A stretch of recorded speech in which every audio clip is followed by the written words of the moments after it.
উত্তরে কানাডা, মধ্যে যুক্তরাষ্ট্র আর তারপরেই মেক্সিকো। ভৌগোলিকভাবে দেশ তিনটি পাশাপাশি হলেও ব্যবসা বাণিজ্যে আর পাশাপাশি চলা হচ্ছে না তাদের।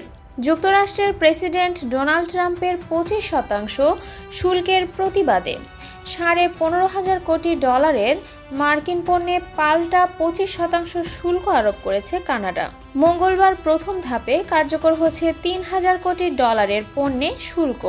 বাকি $12,500 কোটি পণ্যে ধাপে ধাপে শুল্ক কার্যকর হবে আগামী 21 দিনে।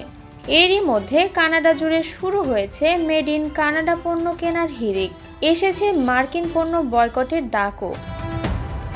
জাতিসংঘের বাণিজ্য বিষয়ক তথ্য মতে কানাডার বার্ষিক রপ্তানির 78% আর মেক্সিকোর 80% পণ্য যায় যুক্তরাষ্ট্রে। বিপরীতে যুক্তরাষ্ট্রের মোট আমদানির মাত্র 14% কানাডা ও 15% হয় মেক্সিকো থেকে।